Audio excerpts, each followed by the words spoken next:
Real Madridning afsonaviy darvozaboni Iker Casillas Mourinyoning Realga qaytishiga qarshi chiqdi.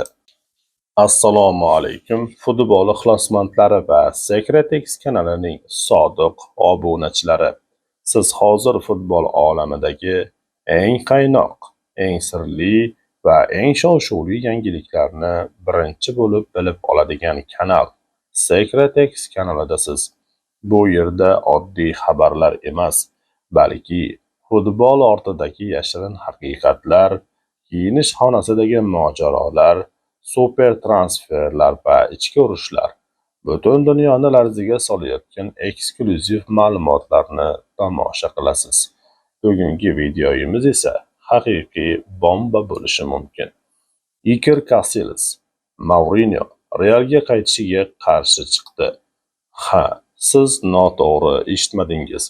Madridning afsonaviy darvozaboni, Real Madrid tarixidagi eng buyuk sardorlardan biri Iker Casillas Jose Mourinyo haqida juda keskin fikr bildirdi va bu bayonot hozir butun futbol olamida katta shov-shuvga sabab bo'lmoqda. Chunki gap oddiy murabbiy haqida emas, gap Special on Jose Mourinyo haqida ketmoqda. Mourinyo Realga qaytadimi? So'nggi haftalarda Ispaniya matbuotida bir xabar juda tez tarqaldi. Go'yoki Florentino Perez yana Jose Mourinoni Madridga qaytarmoqchi. Sababi Realning hozirgi holati klub rahbariyatini qoniqtirmayapti. Chempionlar Ligasi, La Liga, Ispaniya Kubogi deyarli barchasi qo'ldan ketgan. Muxlislar esa jamoada eski ruh yo'qligini aytmoqda va aynan shu sabab Perez jangovar ruhni qaytaradigan murabbiy izlayapti. Ko'pchilikning fikricha esa bunday xarakter faqat murabbiyda bor, Jose Mourinyo. Lekin hamma ham bunga rozi emas. Mourinyoning qaytishi haqidagi mish-mishlar tarqalishi bilan futbol olami ikki qismga bo'linib ketdi. Bir taraf, ha, Mourinyo qaytishi kerak desa, ikkinchi taraf esa yo'q, bu xato bo'ladi deb hisoblamoqda. Va eng qizig'i, ikkinchi tarafdagi eng katta ism Iker Casillas bo'ldi. Casillasning kutilmagan bayonoti. Real afsonasi o'zining X ijtimoiy tarmog'idagi sahifasida shunday yozdi: Men Mourinyo bilan hech qanday muammoga ega emasman.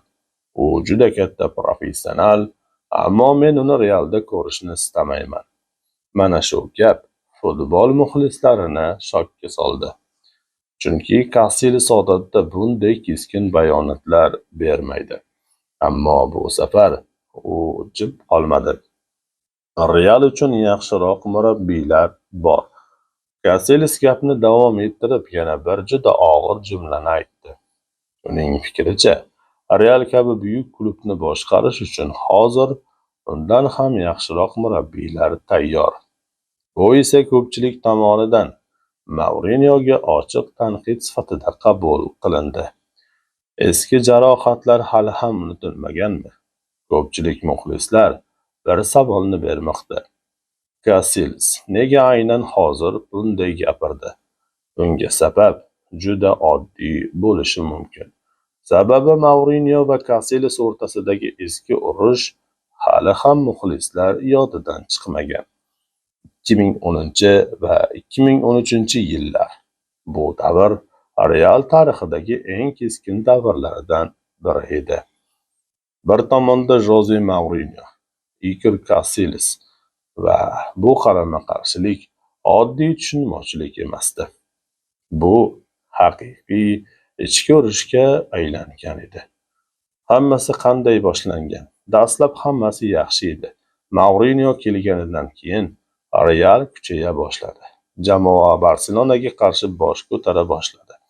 Cristiano Ronaldo, Ramos, Pepe, Di Maria, Ozil va Xavi Alonso. Jamoa haqiqiy jangovar mashinaga aylanayotgandi. Ammo vaqt o'tishi bilan kiyinish xonasida muammolar boshlandi. Va bu muammolarning markazida Casillas turardi. Mourinyo nima uchun Casillasdan norozi edi.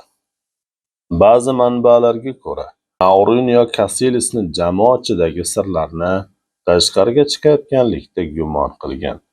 Boshqa mish-mishlarga ko'ra esa, murabbiy darvozabonning ayrim futbolchilar ustidan haddan tashqari katta ta'siridan norozi bo'lgan.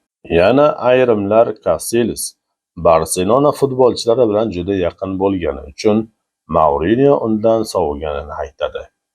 Eng katta shok xabar va keyin hammani shokka solgan voqea yuz berdi. Mourinyo Real sardori Iker Casillasni asosiy tarkibdan olib tashladi. Bu futbol olamida bomba effektini berdi, chunki Casillas oddiy futbolchi emasdi. U jahon chempioni, Yevropa chempioni, Real afsonasi, muxlislar qahramoni edi. Bu shunday insonning zaxirada qolishi Madridda haqiqiy portlashga sabab bo'ladi.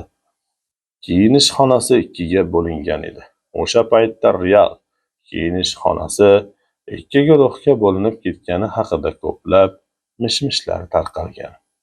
Bir taraf Mourinyoni qo'llagan, ikkinchi taraf esa Casillas tomonidan bo'lgan. Natija esa jamoa ichidagi muhit buzildi. Futbolchilar o'rtasida sovuqlik paydo bo'ldi va klub ichida katta bosim yuzaga keldi. Mourinyo nima uchun haligacha muxlislar tomonidan seviladi? Shunga qaramay, ko'plik madridlik muxlislar Mourinyoni hamon hurmat qiladi. Sababi aynan u Barselona hukmronligiga qarshi chiqqan, jamoaga xarakter qaytargan, futbolchilarga jangovar ruh bergan. Ko'plab insonlarning fikricha, Mourinyo bo'lmaganida Real keyinchalik Chempionlar Ligasi davrini boshlay olmagan bo'lardi. Hozirgi Realga Mourinyo kerakmi? Mana shu savol hozir eng katta bahsga sabab bo'lmoqda. Bir taraf, jamoaga aynan shunday qattiqqo'l murabbiy kerak desa, boshqalar esa yo'q. Hozirgi yulduzlar bilan Mourinyo chiqisha olmaydi deb hisoblanmoqda. Mbappe va Vinicius bilan Mourinyo ishlay oladimi? Tasavvur qiling. Mbappe, Vinicius, Bellingham va Rodrigo. Ularning ustida Mourinyo. Bu juda kuchli kombinatsiya bo'lishi mumkin, lekin bu katta portlashga ham aylanishi mumkin. Chunki Mourinyo doim intizomni birinchi o'ringa qo'yadi va yulduz maqomidan qat'iy nazar har qanday futbolchini zaxiraga o'tkazishi mumkin. Florentino Perez nima qiladi? Hozircha klub rasmiy qaror chiqargani yo'q. Ammo mish-mishlarga qaraganda, Perez yozda katta o'zgarishlarga tayyorlanmoqda. Murabbiy almashishi mumkin, futbolchilar ketishi mumkin va Real yangi davrni boshlashi mumkin. Casillasning gaplari tasodifmi? Ko'pchilik ekspertlar bitta narsani aytmoqda, ya'ni Casillas bekordan bekorga gapirmadi. Ehtimol u klub ichidagi kayfiyatni biladi. Yoki Mourinyoning qaytishi haqidagi gaplar haqiqatga juda yaqin. Muxlislar ikkiga bo'lindi. Ijtimoiy tarmoqlarda esa haqiqiy urush boshlanib ketdi. Bir taraf Casillas haq desa, ikkinchi taraf esa Mourinyo qaytsa, Real yana dahshatli jamoaga aylanadi deb hisoblaydi. Siz nima deb o'ylaysiz?